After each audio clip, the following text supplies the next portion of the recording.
Will this work better? Okay. Good. We need to start up our presentation. So by way of introduction, thank you very much for staying alive during the graveyard shift. I am going to take you back to the analog age, I'm afraid. Hopefully we will speed ahead and join up with 3D printing in the future. And that's really what the conversation is about. So as per the introduction, I'm the head of marketing for Lonmin. Lonmin is the third largest platinum mine in the world. And I wanted to just spend some time, because I think it's very important that before I have all the smart people over there, I'm the business person. The smart people are sitting over there at the panel there. Before the smart people tell you all about what we're planning to do and what we're launching here today, I wanted to tell you a little bit about why the real space, the analog space that we find ourselves in, especially in South Africa, is still very important. But hopefully what we're doing is we're disrupting ourselves. Are we ready? And will this work? Okay, excellent. Good. So I thought that coming to a 3D printing conference, people won't really know too much about platinum mining. So I thought we'll share a little bit about the platinum industry and the value chain as it is today. What PGM mining, platinum group metals, so there are 5 specific metals in the platinum group family that we mine in South Africa. We're responsible, the country is responsible for about 75% of the world's platinum. So what it means to South Africa. And then I wanted to tell you a little bit about how I got to know the academia, some of the academia in the room, and what our vision is, Lonmin's marketing vision is. We also come from, and most of you will know, that we're a company that have been in the news, not for the right reasons, and we most certainly are all about changing the narrative and making sure that the future for platinum mining is positive and is sustainable. I'm going to talk a little bit about the developmental landscape as we see it, and then I'm going to hand over to the illustrious crowd over there. So platinum group metal industry value chain really is largely to do with mining, and what I did was there are 3 particular metals, platinum, palladium, rhodium, that are key in the industrial space. And I've just kind of charted what happens to them. So we have we mine this year, we estimate that there will be 13.4 million ounces of platinum, palladium, and rhodium mined. And we put it through smelting, converting, and refining. And this is largely what happens in South Africa. There's a platinum is highly recyclable. Platinum group metal is highly recyclable, about 98% of metal. It is a catalyst, it doesn't get consumed. And in reality, over all the years of mining, Lonmin is 115 years old. And in all the years of mining platinum in the world, we would fill a swimming pool, an Olympic-sized swimming pool, but if I take off my shoes, about to my knees. So there's very little platinum in the world that has already been mined. There's a lot of platinum in the ground, but extractive industries are expensive. The deeper you go, the more expensive it becomes. But it is highly recyclable. So recycling plays a very important role in making the metal available and reusing the metal and helping with our green agenda. So in total, for the 2016, we're estimating that there will be about 17.5 million ounces of platinum, palladium, and rhodium mined. And the rough breakdown is about 6 million ounces of platinum and substantially more palladium, and then about 1 million ounces of rhodium that will be mined. And so through this process, the refined metal that does go into the manufacturing process. And our largest customer and our largest end consumer is the catalyst industry. 11.8 million ounces, 11.3. million ounces go into catalyst conversion. So there's this famous photo that they show, and I don't know whether there's a new movie out that Russell Crowe plays in about the catalytic converter industry or the automotive industry and how they try to not include a catalytic converter. So there's this famous picture of LA and the smog in LA, and then a couple of years later, the same photo with a clean LA, and that really is as a result of putting catalytic converters onto the internal combustion engine. And we know our friend Elon Musk has other ideas for the automotive industry, but generally we think that the internal combustion engine is going to stick around for a while, and whilst it sticks around, we think that it needs to be make sure that it is as emissions friendly as it possibly can be, and platinum group metals plays a very important role there. We also use platinum jewelry is used in platinum metals is used, specifically platinum used in jewelry. In fact, you should not get married without a platinum ring. I'm just putting it out there. And it also is used in chemical, electrical, and other uses, medical devices, etc. So platinum is an incredible metal. It is highly recyclable, and it has a kind of broad range of applications. And within those areas, I think we are going to talk about some of the potential opportunities that exist to change this paradigm and maybe the future as well. But the platinum value chain is incredibly important for South Africa. So we have about 15.4 million economically active people in South Africa. And the platinum industry employs directly 191,000 people, and indirectly just short of 1 million people. So 6.4% of South Africa's people are dependent on platinum mining. And we contribute 22% to mining GDP. Mining GDP contributes 8.4% to South African GDP. And we generate quite a significant amount of foreign income for South Africa. So it's an incredibly important space. But platinum and platinum group metals are what we call grudge purchases. Nobody really wants to buy platinum group metals. They don't want to put them on catalysts. They want to reduce the amount of metal that they put on a catalyst because it has an impact on the profitability of their products. So as a result, we know that market development and continued market development is incredibly important to sustain our industry and also potentially to shift our industry. One of the things that I did not mention is that 89% of all the platinum that we mine in South Africa is exported. Only a small percentage is actually consumed in South Africa, and that's consumed in the catalytic converter industry. And the reason why it is consumed in the catalytic industry in South Africa is because there are great incentives to encourage the automotive industry in South Africa. So South Africa produces about 15% of the world's catalytic converters, down mostly in PE. And somebody earlier, a speaker earlier, spoke about the dislocation fee, the high cost of actually moving material from South Africa through to where it is actually consumed. So there's a very high cost, dislocation cost to manufacture catalytic converters in South Africa, and it requires a continued incentives from government in order to ensure that it remains a viable business industry in South Africa. So with that in mind, we do know that it continues to be under threat, and we believe that we need to continue to look at ways in which we can ensure that not only do we mine the metal, but we also produce the products.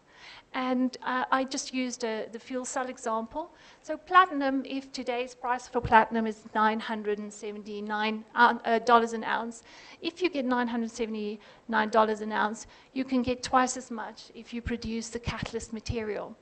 you can get 8 times as much if you produce the membrane for a fuel cell. And you could get 13 times as much in dollar terms if you actually produce the fuel cell stack. So there's a lot of value in local beneficiation. And hopefully what we're going to do and what we're going to talk about today is how we start with platinum mining and we find ways of creating value through a disruptive technology like 3D printing. So just very briefly, just Lonmin's marketing pillars. We spoke about, and a lot of people spoke about collaboration today. We don't believe that we would have any notion or any form of success if we don't collaborate. We collaborate with academia, collaborate with government, and collaborate with our peers and with other commercial entities. Investment, unless you take the pain now, you most certainly will not see the gains. Strategic customers, it is a critical. Metal, platinum group metals are global, and we always look for strategic customers who understands the value not only of platinum in their own businesses, but also the value of platinum for South Africa and South Africa Inc. And then beneficiation, we think that a core pillar, which is not typical for a mining house, or it used to not be typical for mining houses, but beneficiation is becoming an ever more important aspect in the value chain for us. So Lonmin marketing vision is to develop and capacitize the marketing department to deliver superior product to global market. And we will do that with, hopefully, thought leadership, for full integration PGM mining with efficient use of resources and a broad spectrum of collaboration. And I guess we need to add a fourth one after Martha's presentation to say, and no fear of disruption. So at Lonmin, we have quite a couple of projects we still identify, and perhaps after the presentation today, we need to rethink our paradigm. But our paradigm that we operate within at the moment is automotive, jewelry, other industrial and investment. And as Lonmin, we believe that the ideation funnel it kind of relies on research and our involvement in funding and getting involved in research, advocacy, speaking to different governments about the importance of various aspects, emissions legislation, harmonization of emissions legislation, innovation hub. We've heard that word quite a bit today, and various other aspects. But what we wanted to highlight, and I'm going to actually hand over to the team, is really to talk about an innovation hub and 3D printing and what that can do to platinum mining in South Africa. The IDC recently went through a strategy process, and what they were looking for is to look at local developmental opportunities where we have a potential competitive advantage of South Africa, and that has a very significant attractiveness. And they took the top 8, and out of the top 8 industries that they identified, there were 3 that actually presents a platinum group metal opportunity. So it has an exponential impact to South Africa, because not only does it make mining more viable, but it also creates economy for South Africa in other areas. So that led us to collaborating with specifically, firstly, the Northwest University, who came to us with an idea. And Deon's going to tell us a little bit more about the 3D printing specifically. And then hopefully the team, Nelsa and Amelia, and Deon will do the introductions directly after his presentation. So with them, we looked at the potential opportunity of combining analog, pre-analog mining with something very exciting, that is 3D printing. Thanks, Wilma. It's a difficult act to follow, but I'll try my best. I created the topic of a launch of a new consortium project, which is really what it is, because this is certainly not something that although we had an idea that we could have done on our own. And I would like to take you back to RAPDASA 2014 and some conclusions from my presentation that I made there. I said that we do not all have to compete in the same area. We have applied CAD, reverse engineering, and additive manufacturing to revitalize 150-year-old shoe industry and simultaneous grow-related additive manufacturing infrastructure at VUT. We have applied CAD simulation and additive manufacturing to renew the regional foundry industry. We've developed a unique additive manufacturing education approach, and that there's numerous and worthwhile spin-offs, and even humble applications make the grade. And we have identified real opportunities for job creation, growth, enterprise creation, and resource investment requirements to achieve those. Then I moved on to Northwest University, and we had to develop an innovation strategy for Northwest University, dealing with 3 campuses spreading over about 300 kilometers, and also starting new initiatives. We've just developed this fantastic science park, which, by the way, falls into our region, into Vanderbijl Park. Our campus is just around, of our Vaal campus is just around the corner from the VUT. And then we have the Potchefstroom campus and the Mafeking campus, and what we saw as an endless road into Africa for technology development.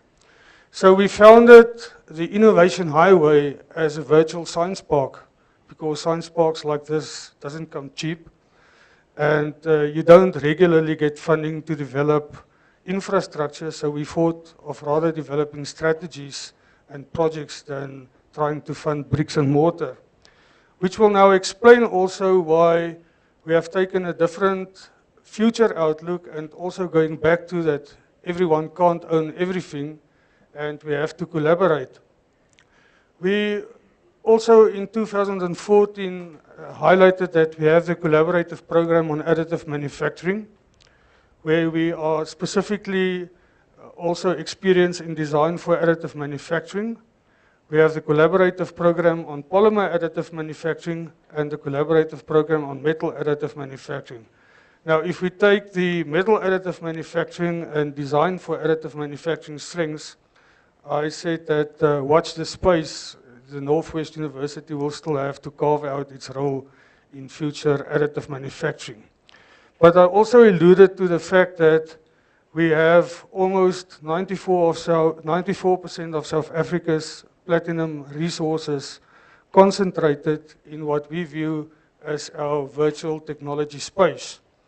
And this is where things started to make sense. Again, design for additive manufacturing, and what I now would like to call precious metal additive manufacturing, together with the resources and the partners that we identified, really gave us what I would view as a significant business opportunity. Wilma has already shown some of that in a slide. What we figured is that we need to create additive manufacturing hubs and incubators that will lead to job creation in the country. So if we look at the, something is wrong here, the possible platinum additive manufacturing applications, there's obviously jewelry, and with credit to Janae that gave me this wonderful design. This one too. There's medical applications for which I don't yet have pictures. There's mobility applications that we can only dream of right now. And there's energy applications, and I think Wilma has already given some ideas of where we want to go. And this is all possible with additive manufacturing. And now I want to hand to my colleague Hannes to just explain the broad business model. And I will take the mic back from him and do the last slide. Hannes. Thanks, Deon. I'm Hannes. I usually act as Deon's bodyguard because of him being such valuable intellectual property to the university. I also structure a few things and see that the contracts are signed. So the most important of what we thought was, A, you can't do it alone. Now, this is Deon's mantra. Never go it alone. Why would you if you've got so many friends? So we put a whole list of names together, notably the institutions where Deon has had a history with. So you'll see CUT there, you'll see VUT there, you'll see NWU there.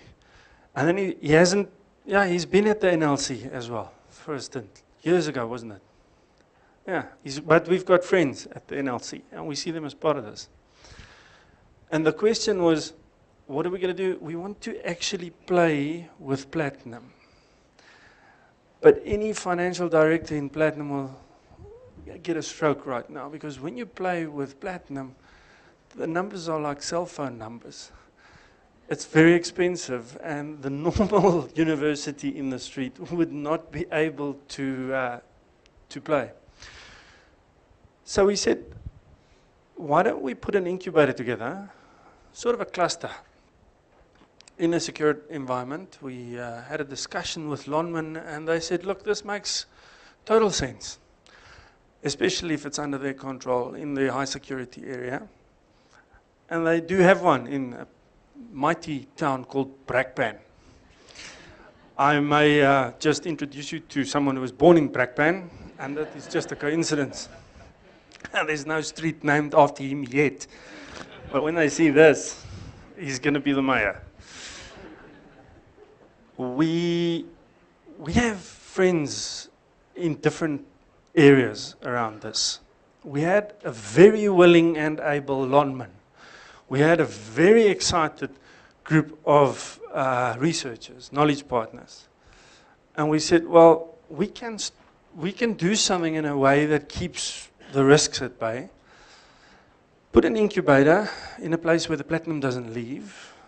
So it's playing with platinum, but it gets a little bit more difficult. It's playing with Lonman's platinum in Lonman's security area, having Gerry come up and play with it on his machine that we've lifted through the roof into the area, with Deon supervising and coming up with harebrained schemes, and with the VUT guys being closest and in support because they understand 3D printing. So it made for a very good fruit salad, and we thought we could actually pull it off. And the idea then is, once we print, what do we print? Well, we've heard today, we can print stuff we haven't even thought about yet. But there are so many things today already existing that could work so much better if printed from platinum. Just made from platinum, but machining was going to be too difficult. So we have clever people in an industry knowing the benefits, the inherent competitive advantage of 3D printing. And we've got ladies, very clever by the way, who know the intricate benefits and competitive advantages of platinum as a metal. And if we combine the two, we can come up with some very new ways of producing existing components and objects, and brand new stuff that haven't been thought of before. But who are we going to do it for? Now, there's a bit of the banker in me. It's show me the money. And I think all of you have that in mind as well. So we're going to look to partners who we can produce this for. But now in South Africa, we've got this thing, we keep waiting and the partners don't come. So we've made the bold decision to start these partners ourselves. We've got nice names for them. They can be spin-outs, they can be subsidiaries, they can be whatever. But we could do a first phase or first wave of businesses around products that we can very easily come up with. We have already. And from what you've seen in the presentations this morning, I mean, the sky is, well, to a large extent, the limit, the outer space as well. There will hence be an invitation in the very near future, once we've bedded down what we have in mind and how it's practically going to work, to get companies to approach us, to say, look, I've got an idea, this is what it looks like in some other metal or plastic or whatever, and could you do a run for me in a platinum group metal? We're starting with platinum itself. And there's a very generous arrangement by Lonman to make this happen, which otherwise would not have been able to happen because of the cost. Trust me, when you enter the security area, they vacuum you. That's the most expensive powder you'll ever see. You won't touch it, trust me, I tried. So, it's an ecosystem being built. It's homegrown. It's lekker in brakpan. And we may just be able here to change a number of views and norms in the industry on its head by being collaborative and inclusive. And we can do it at home in South Africa. And I think that was the cherry on top for us. Thanks, Deon. Thanks, Hannes. So I want to go back to another presentation that I made in almost the same year, and somehow something went really wrong here on the background, but we'll take it as it is. When we launched the Advanced Manufacturing Precinct here at DUT early 2013, I had this slide and I Googled the night before just to understand how the external world views us.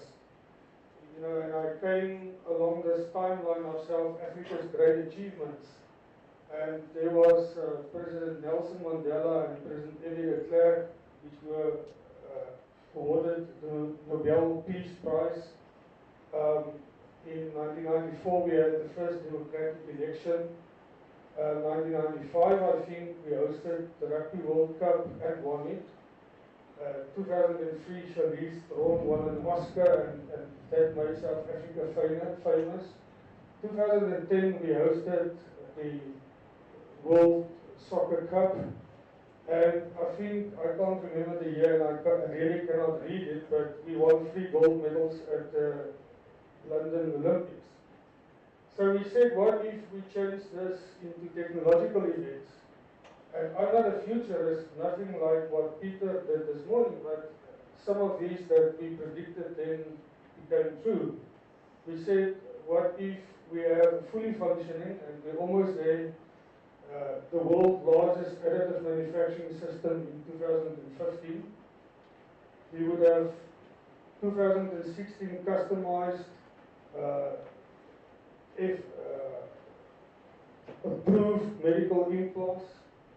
It's really very difficult to read what I wrote there. But Harry and his team did that, they just reported on it. We went further and said we would have a high number of idea to product labs, and so we continued, and some of them still must become true. But then I've just switched one slide last night, and I said, what if we, in the years to come, have local powder production, unique in the world of platinum powder, and we can add value locally. And now I'm going to give to the technical experts just to make you or inform you where we are standing with this goal. And sorry again for the background. Good afternoon, everybody. I think just before I start and do the context around where we come from, I'd just like to reiterate and say that it's really fun to play with platinum. We do it every day, and I think our team is here. If you guys would just all stand so that everyone knows who you are. These guys play with platinum every day, and you can see how they're enjoying it. Okay, so let me just give you a little bit of context around how Lonman works and how we got to this space. So Lonman is a mine-to-market company. So what that means is we mine Marinsky, a combination of UG2 and Marinsky ore in Bushveld complex on the eastern limb in Marikana in Rustenburg. And they all start around 5 grams per ton. We then take that ore, which floats it through a concentrator and upgrade it to about 300 grams per ton of PGM. That all then goes through our pyro technology, where we remove impurities even more and upgrade that matte to 5,800 grams per ton of PGM. That matte then goes into our base metal refinery, where we produce 3 main products: copper plate, we produce crude nickel sulfide crystals, and we produce a PGM concentrate that contains now 65% platinum. PGM metals. So that's platinum, palladium, rhodium, ruthenium, and iridium, and gold, of course. That concentrate is then transported to our refinery in Brakpan. It's a tiny little place for those who know that. It's a tiny little place where there's a lot of stuff going on there. And in the refinery, we go through a process of continuous dissolution and precipitation where we can ultimately separate the PGMs into their individual metals and also into a pure product that exceeds all customer specifications. So the 6 PGMs that we produce are made as a sponge, and we also make platinum as a melted ingot. That's also an option to make platinum as a melted ingot. So I think you'll appreciate that besides 3D printing being complex, refining the PGMs is just as complex. It's a consecutive process of oxidation and reduction of the elements so that we can separate out the PGMs and we then purify as a result of this oxidation and reduction of the elements. So the current process yields PGM sponges, which are created with specific requirements, namely the purity, the composition, as well as the particle size distribution for our jewelry and autocatalytic coating industry. Okay, so as a non-technical team, we pride ourselves on researching, piloting, and implementing technologies which enable leading edge technologies to then, which enable leading edge technologies that create a business for our company that opens up doors into new markets. And we saw additive manufacturing as one of these new markets that we could get into. So we saw this opportunity to explore using our product and creating a new product that becomes the input into additive manufacturing. So obviously the characteristics of our current sponges are very different to the input that would be required for additive manufacturing. And we know that besides the complexities that come with PGM refining, this would bring a whole new dimension of complexities into the process. I think you've heard from the different entrepreneurs and the different speakers this morning that it is not something that you can, I think Martha said that you can just press a button and it comes out the other end. It's really quite a lot more complex than that.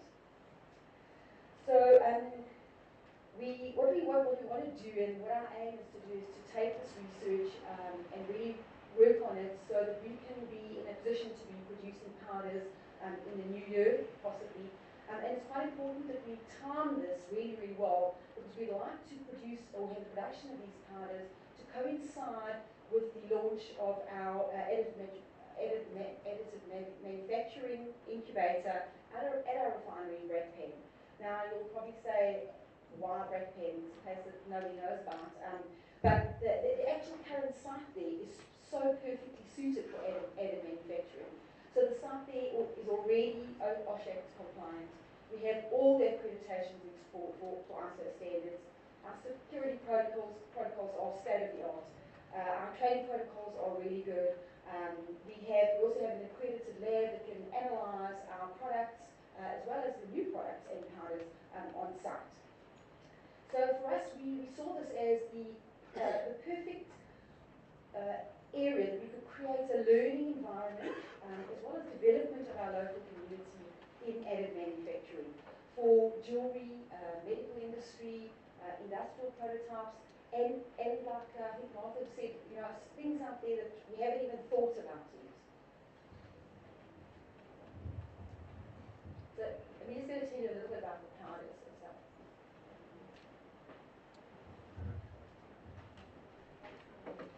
Hello everybody. In order to produce or ensure a good laser absorption when producing products with additive manufacturing, the powder produced at Wilma's precious metal refinery needs to be within a specific particle size distribution, a specific size and shape, and also required flowability, apparent density properties. Pure metal or alloy powder cannot contain any other metal impurities, chemicals, or gases. Powder with these characteristics can be used to manufacture products with geometric, intricate, and lighter products that forms the basis for jewelry, energy, and mobile applications. Custom design products with use in the aerospace industry, as well as in the medical field, is another application for additive manufacturing that resulted in increased demand for PGM powders and PGM alloys. Investment or lost wax casting is currently an expensive technique to manufacture customized jewelry where intricate and lighter pieces cannot be produced. With process modifications and optimization, we will be able to produce PGM powders suited for applications within additive manufacturing. Development work and pilot trials on platinum powder have already been effected, and we will continue to perfect our processes to produce a powder suited for additive manufacturing. This process will then form the basis for the rollout into other PGMs. In addition, PGM alloys have the properties that are known for catalytic, corrosion resistance, and high structural strength properties. Manufacturing of specialized PGM alloy products is possible with additive manufacturing, which could create yet another opportunity for PGM powders within the market. So as an organisation, we're really very excited to be part of this collaboration with industry, with academia, with government, and with our EU partners. So we really see this as an opportunity to expand the markets for platinum and all other PGMs. And this will allow London to contribute towards this very exciting space. Thank you very much.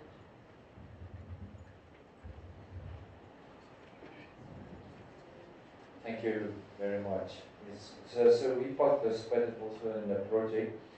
I'm going to just show you a few slides. So you can see the inside of the DMLS machine. That is the actual building size. It's around 250 by 250 by 300 millimeter. So we received from EOS a volume reduction unit that you can put into the machine, and then you can reduce the actual building size to 50 by 50 millimeter with a powder delivery side also, and just the overflow canister.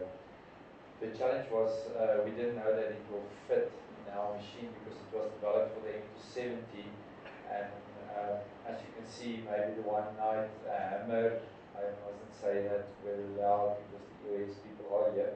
But now it is fitting and it was working, so I have to go and show you. But we had to also, you can see the record was removed and also the limits of the machine was set.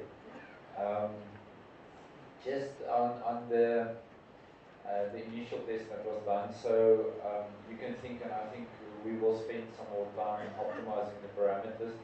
But we started off, it's a 400 watt machine. And we started off with just 280 watt, 170 watt.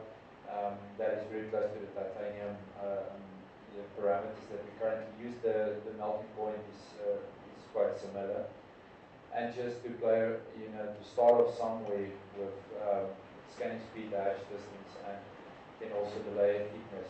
And I don't need to explain to you, this is a very complex, if you change the one, the other one, there's energy density, laser, all of that. Sure, the weather is, I think, we hope that the roof will take this rain. So you can see that the second attempt was a different laser powers, 50, 100, 170, 190 and 280 watt. And here you can see just, some same photos that was taken. Also, it's not perfect, but we were able to manufacture 3D structures. We started off with only single line tracks, but then also to start manufacturing maybe just square strips. And I think this is the last slide. Yes, it is the last slide. So you could see where we ended up last week, and yeah, that is the very expensive powder that Hannes is talking about. Thank you. I might need your help in this one. Well, so thank you very much everybody for listening and for listening to us and the team. We are very excited about it, and we thought what better way than to actually put it into a video where we had a little more time to rehearse and sound a little bit more editing. So please share and watch the video with us, and then we'll take some questions.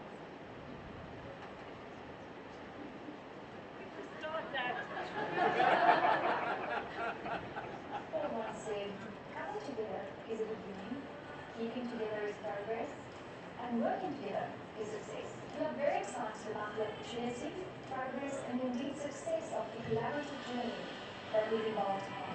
When Northwest University first shared their vision for a collaborative incubation hub that straddles across both academic institutions and South African industries, we were very excited about it and immediately saw the synergies with the ambition and the vision that London had for creating and developing opportunities in the platinum beneficiation space for local businesses. Access to raw material in the right form and quantity is a key ingredient in the incubation recipe.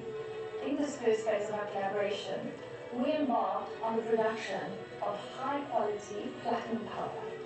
So we are very excited about this new opportunity that we have to collaborate with some of our partners in additive manufacturing, and we look forward to making advancements in jewelry, medical, and the industrial space within South Africa in additive manufacturing.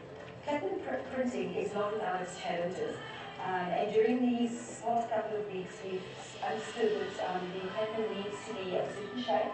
It also needs to be a particular particle size distribution. And as a result of that, we need to change our current processing processes to ensure that we meet these specifications to produce this perfect platinum powder within specification. We needed to develop a new process to remove any impurities in terms of chemicals, other metals, and gases. The purity of the platinum powder is critical. The precious metal group is a tight-knit family, and separating them is a complex task. During the initial stage, we realized that we need to optimize the powder requirements. The challenge now is to optimize the physical, chemical, and thermal properties, and also to define a method to continuously produce a powder at a larger scale within these narrow limits. As a goldsmith, it's very challenging and exciting at the same time to work with this metal, platinum.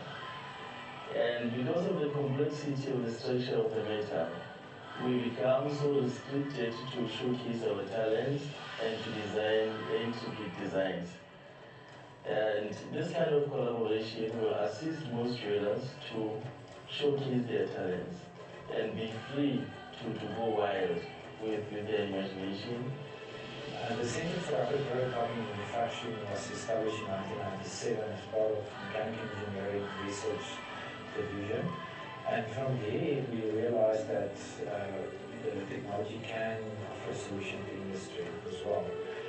We are serving industry from consumer products through to mining products, medical implants, and now even platinum. Today's project is very exciting because it's the first time that platinum is laser sintered using 3D printing in South Africa. It's the first project of its kind in South Africa, but only a few of these projects are happening internationally. What we want to show you is the designs that was completed by SPI, and the designs were sent to us three-dimensional. You can see the detail of the designs. From there, we actually generated support structures for the metal laser sintering. And as you can see here, this is the size of the machine, full size. The collaboration between the partners inside this project is crucial for the success of this project. Where we start with design that's supported by SPI, We have P&R that's supporting the powder manufacturing. From our side, we have the 3D printing supporting, as well as the Northwest University's crucial involvement in this project could make it a big success for the country. Coming from a point where the majority of industrial type of machines, 3D printing machines, use consumable material that is imported, it changed the game when materials of this nature can be manufactured and made available in South Africa, and also adding value to that in terms of various sectors of applications. So if we think that where we started around about 1994, this is a significant achievement, and this would not have been possible without the support of government grants and initiatives over the years. And we would like to also thank the Department of Science and Technology, the IDC, the DTI, the NRF, and also our industrial partner in this consortium, Wilma. Platinum mining is a cornerstone contributor to the South African economy. The investment case of platinum mining is sound and remains grounded in amazing catalytic properties and the broad industrial application of our metals that we produce. But our industry remains aware of the continued need for developing new markets. Producing products through additive manufacturing offers an opportunity to accelerate and expand the range of products in medical, aviation, and jewellery, with platinum, or indeed platinum group metals, as the core ingredient.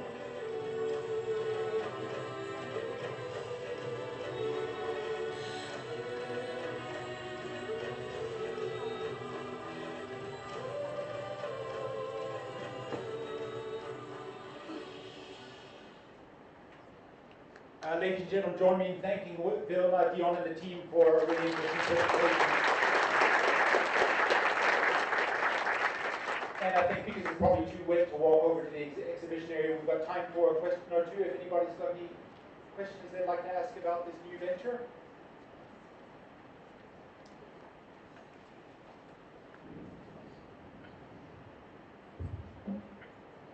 Deon, in one of your slides, you had question mark in others, possibly looking forward to collaboration. So are there certain earmarked areas which you are looking for, or is it an open-ended thing? It's an open invitation. Yeah, because you mentioned the design for additive manufacturing, which apparently was not covered. Possibly that could be one area. Yes, we didn't have time to go into all the videos, but also at the moment, all universities specializing on design for additive manufacturing.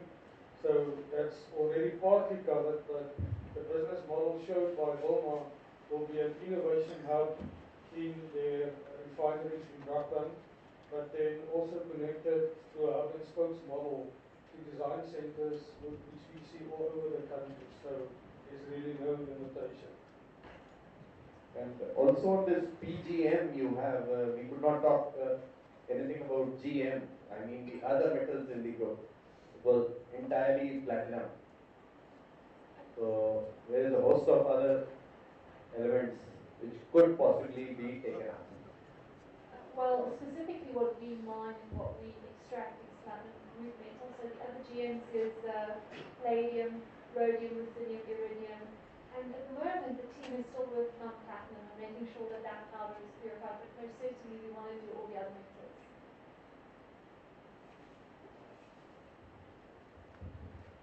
I had a question about you when you printed, you did a lot of support structures with platinum. What happens with these support structures? I mean, are they 100% recyclable, or will clients end up paying for it? Yeah, we envisage that they should be 100% recyclable. So we are going through the process of testing it. But as Wilma said, our metal is totally recyclable. So even if it does have a bit of contamination, it's not an impossible task to make it into a pure product, and it would either come out as a sponge or a powder or an ingot. So in essence, yes, it's recyclable. Does that answer your question? Well,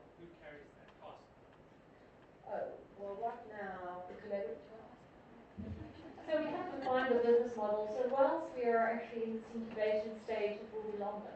So that's the investment that Almond's making into that process.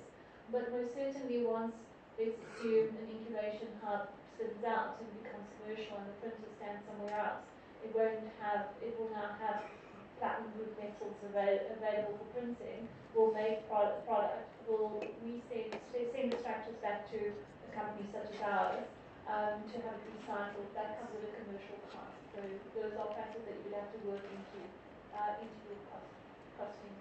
As I understand it, in the gold 3D printing industry, you don't buy the gold, you sort of lease the gold and pay for whatever you use. And that would most probably be the model that we will look at. It looks like the rain may be abating a little bit. Is tea on this side or on the other side? So we may have to make a bit of a rush to the other side to avoid the rain while it stops. But if you'll join me once again, firstly, in thanking a fantastic presentation and very much for the presentation of appreciation.